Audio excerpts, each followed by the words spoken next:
Okay, now let us understand the Rosalind Franklin thing. Actually, Rosalind Franklin, but through Rosalind Franklin, okay, through her X-ray refraction, through her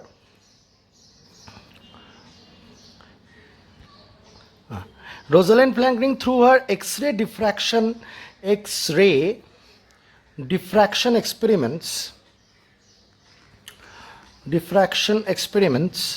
okay, found out a X-ray diffraction pattern of DNA. Okay, found out a X-ray diffraction pattern of DNA, and in that pattern she had found that there is repetition or periodicity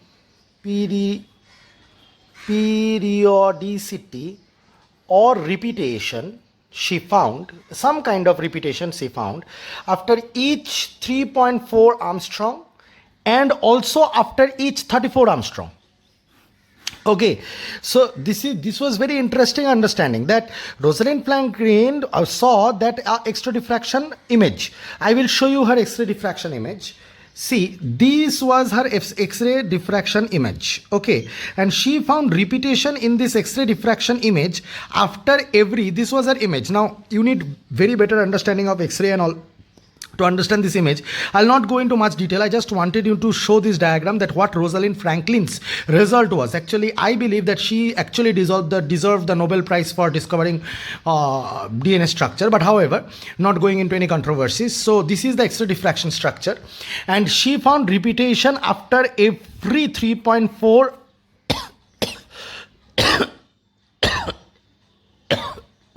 Armstrong and after every 34 Armstrong. After every 3.4 Armstrong and after every 34 Armstrong, she found periodicity or repetition.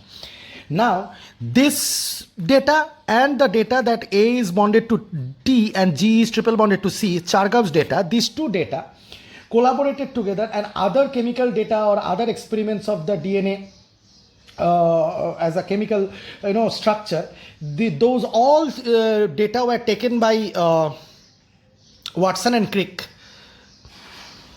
and they deduced the structure from all the data. Okay, and what did they deduce? They deduced that DNA is double helix. DNA is a right-handed double helix.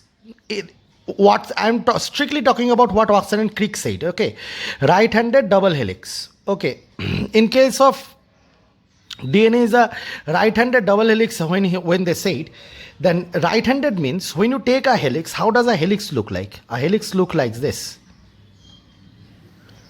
And how does a double helix looks like? A double helix means double, two helices like this. Okay, now actually this my diagram is not very much perfect, but however it looked like this. Now these are the strands. These are the strands, and here the nucleotides. Here the what to say. These forms there, the chain of nucleotide is there, and actually the nitrogenous bases are inwards inside. The nitrogenous bases are inside like this. Okay, here the phosphate sugar and the phosphate and the ribose sugar. Remember the phosphate and the ribose sugar part, the phosphate part and the ribose sugars hydrophilic part. Now this is important to understand.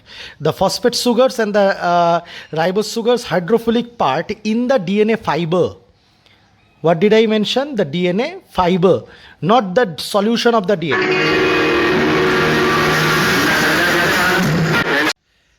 So I was mentioning that DNA fiber and not the solution of the DNA. Okay, DNA solution is when DNA is in a solute state and it is inside the water. I am not asking for talking about that. I am talking about the DNA fiber. In the DNA fiber, how is the structure? That only I am discussing. They also discuss that only, the scientists who discovered it. Now, so I hope that you understand that you had seen a previous diagram also, that this strand is formed by the nucleotides, and the nucleotides, basically the phosphodiester bonds form the strand, and what happens that in the middle of the DNA and the inside, now the phosphate group and the ribose sugars hydrophilic group, okay, This generally lies in the outside, faces outside, okay, and interacts with water, okay. And the hydrophobic part or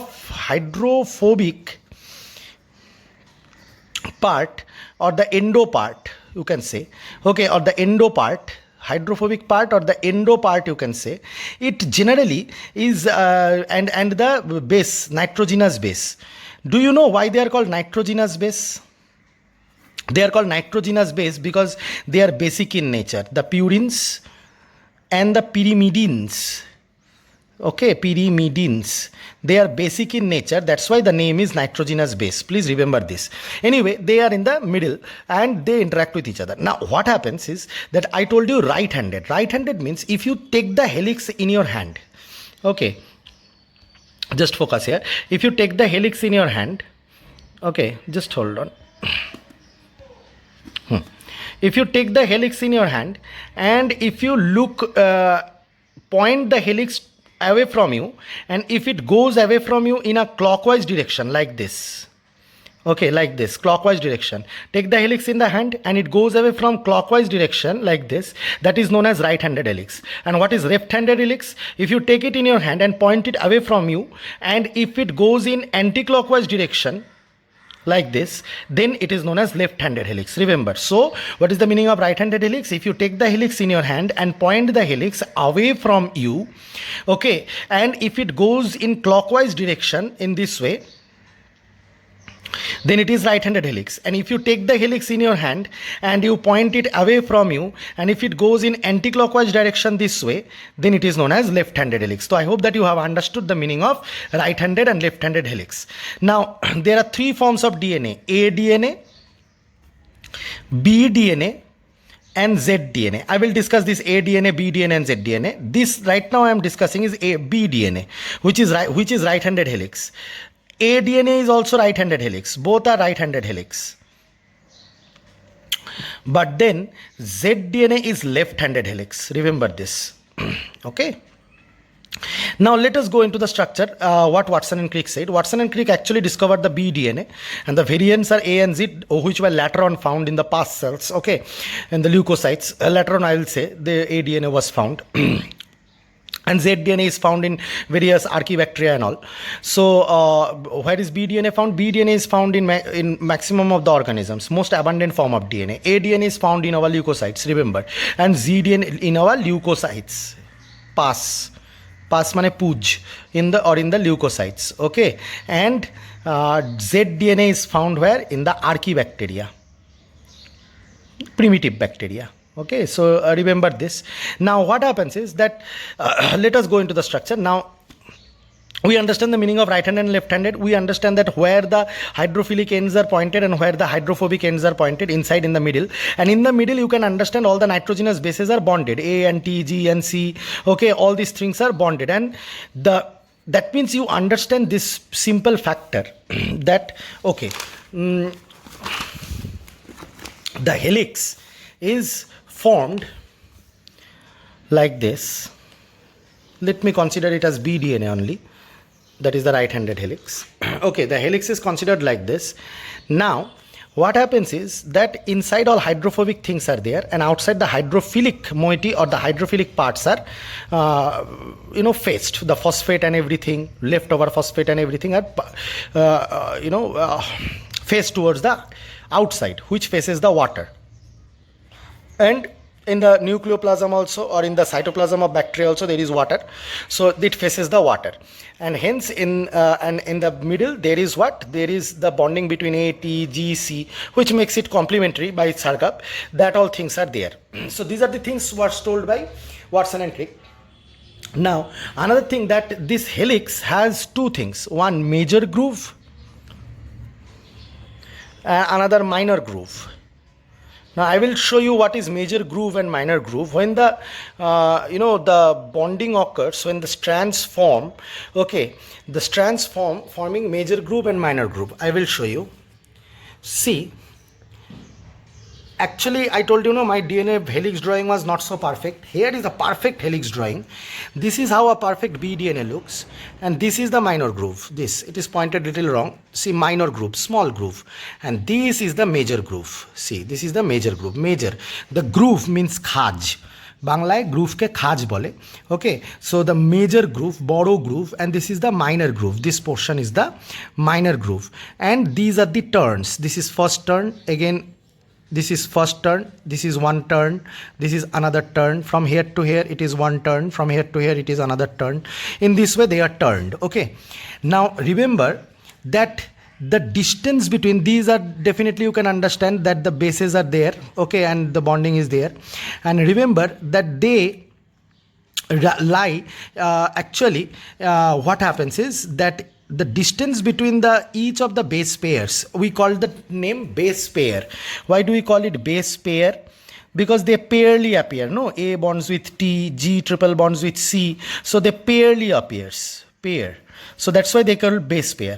Now the distance from one base pair, suppose this is one base pair, A is bonded to T, and here G is triple bonded to C. The distance between one base pair, always the distance between the base pairs in BDNA is 3.4 Armstrong.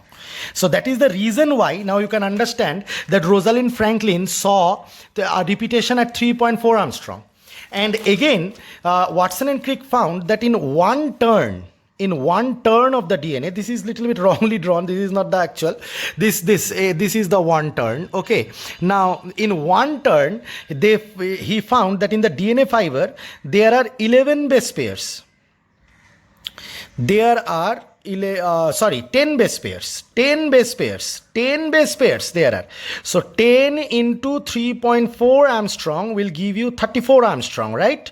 So that means the length of one of the turn is 34 Armstrong. What is the length of one turn?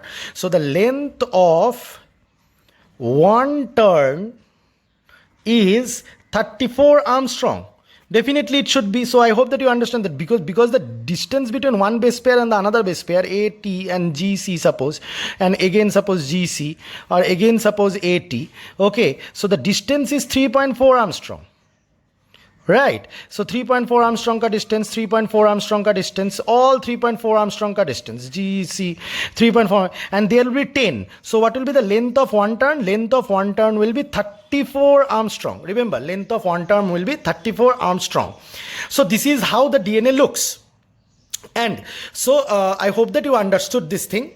So length of one of the turn will be 34 Armstrongs. Okay, and now going into much more detail, I hope that you have understood up to this much. Now going into much more detail of the DNA double helix. Now how the DNA double helix is stabilized. How the DNA double helix is stabilized. Now there are two forces. Number one, the force between AT and GC, that is the hydrogen bonding.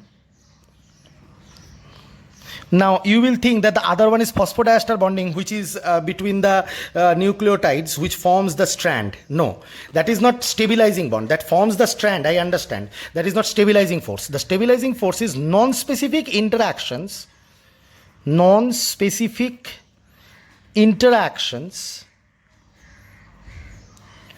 between the base pairs. So there is non-specific interactions between the base pairs. I hope that you understand what is it. Suppose for example, base pair stacking, I should use the word stacking. This means that suppose this is the DNA, okay, and there is base pair like this, double bond A between A and T, triple bond between G and C, okay, whatever it is. Now the base are stacked. Now how it is actually? It is actually the sugar moiety, then the phosphate, okay, then the the nitrogenous base, then they are triple bonded. Suppose G is triple bonded to C again, and then the phosphate, and again phosphate, again sugar moiety, again suppose double bonded to, in this way, no, this is the sugar, ribose sugar, and this is in this way. So again like this, again this, and this forms one of the strand. Just opening the strand I am showing, and this is one thing, and this is it. So what happened, the one base is stacked over this base pair is stacked over the other base pair, this base pair is stacked over the other base pair. So they have atoms here, right? They have atoms here, they have atoms here, they have atoms here. Lot of atoms forms the ring, lot of atoms forms the ring, if you remember the previous structure. Now what happened, the stacking has non-specific interaction between them, and that is the main force which stabilizes the DNA. This is not the main force which stabilizes the DNA. However, this is also a force which stabilizes between the AT, the bonding between this force actually holds the two strands together. The AT-GC bonding, the AT and GC bonding holds the two strands together, okay, but the non-specific interactions between the base stacking, okay, base stacking, the non-specific interactions between the base stacking, they actually stabilizes the DNA. Now I hope that you have understood this up to this much. Now I'll move into my next topic, that is the different forms of DNA, that is the A DNA, B DNA, which up till now you have learned all the details, and Z DNA. Remember, A DNA is right-handed. Hold on for a second. Yeah, A DNA is right-handed in nature. Okay, right-handed helix. B DNA has right-handed helix, but Z DNA has left-handed helix. Okay, now going into more information, the diameter of B DNA, is 20 Armstrong. Now what is the diameter means? Diameter means this one, this length. This is 20 Armstrong. Okay, so diameter of B DNA is 20 Armstrong. Diameter, so first you found out the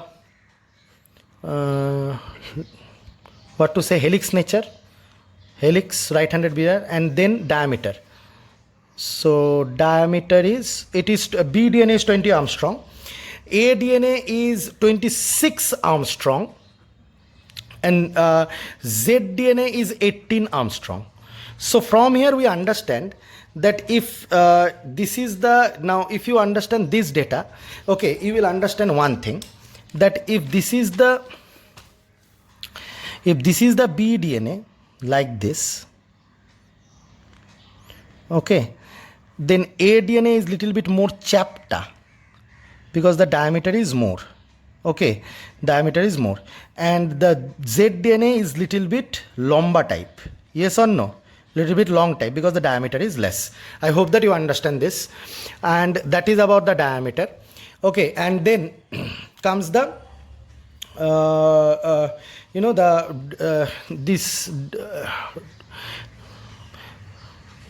distance between the, or length between base pairs, distance between base pair, distance between base pairs. So distance between base pair, here it will be 3.4 Armstrong, as you know, and there will be 10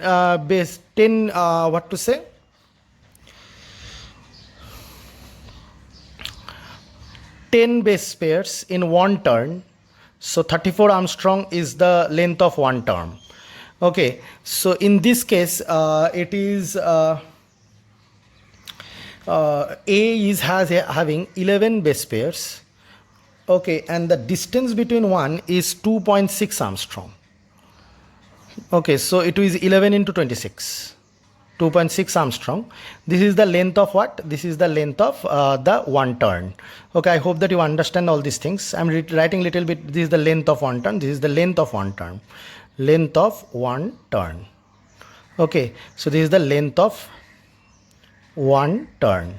I hope that you understand. And it has the distance between the base pair. In this case of Z DNA, there are the distance is 3.7 Armstrong, and there are 12 base pairs. So it is 12 into 3.7 Armstrong is the length of one turn. So please find out the length of one turn of this and place length of one turn of this by multiplying. I hope that you will be able to do that. Okay, so length of one turn in case of A DNA, length of one turn in case of B DNA is 34 Armstrong, and length of one term in case of Z DNA is how much you find out. And then you will get a idea or visualization that how this DNA is bees. Okay, so yeah, so that is the thing I wanted to tell you. And one more thing that I wanted to mention, I hope that you have understood. Please write down the length of one turns here. Length of one turn. Please write it down here. Length of one turn. Okay, I hope that you have understood. And I'll focus it. And one more thing that I will mention, that please remember that when there is a DNA, okay, the DNA is such that the nitrogenous bases which are in the middle, which actually do the bonding, they are planar in structure. Planar in structure. This is also very important to understand. And they remain perpendicular, actually perpendicular to the strand. Suppose this is the strand, they remain perpendicular to the strand. The base, nitrogenous bases, when they bond up, they remain perpendicular. In case of B DNA, okay, in case of B DNA, they almost remain perpendicular. In case of A DNA, there is a tilt of 20 degree. And in case of Z DNA, they almost remain perpendicular. So I hope that you understand this also, that these planar structures or the bases which are actually planar structure, suppose this is the strand, and in this way they remain perpendicular, almost perpendicular, that is only 7 degree tilt in case of B DNA, so almost perpendicular. Okay, and there is a 6 degree tilt in case of Z DNA, but in case of B DNA the tilt is 20 degree. Okay, the bases lying with the strand. Okay, 20 degree tilt is there when they are there. So I hope that you understood, being class 11 and 12 students. So that is the thing I wanted to discuss. Okay. Now I'll discuss the thing that I had promised, that anti-parallelity, right? Anti-parallel nature, last thing, of the strands.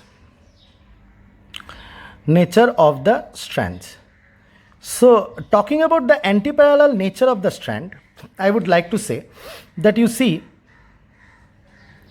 when Watson and Crick thought that they would do it 5' to 3', they would do, and again 5' to 3' only, they would think about the two strands and the bases being bonded up like this. Okay, so double bond and triple bond. So they thought that either it can be deduced as parallel, or it can be deduced as 5' to 3', or 3' to 5' as anti-parallel. Now they saw that it supports, the structure supports the X-ray diffraction more of Rosalind Franklin. That's why they did this. And later on it was found out to be correct. Why? Because when DNA replication occurs, you know what is DNA replication? DNA replication is making new DNA from the old DNA, copying DNA. Now, how this copy occurs, the mechanism when you will learn in for class 12, you will learn in this class only, and for class 11, you will learn in class 12. The mechanism when you will learn, then you will know that yes, they were correct. It is one strand is 3' to 5', and one strand is 5' to 3'. Otherwise, the DNA replication wouldn't be possible. DNA replication is done by an enzyme. The name of the enzyme is DNA polymerase. Okay, and this enzyme's activity proves that it is 3' to 5', 5' to 3', which can be understood only in the chapter DNA replication. Okay, so this is left for that only. It will be discussed later on. So other than that, the structure of the DNA is clear. I will show this thing. I will show you a little bit in a diagrammatic method. I will see. I will focus in this book and see DNA replication is occurring. This is the old DNA. Okay. I will show it by my diagram so that you can understand. Suppose there is a DNA. Okay, now what happens if the DNA is in this intertwined helical form?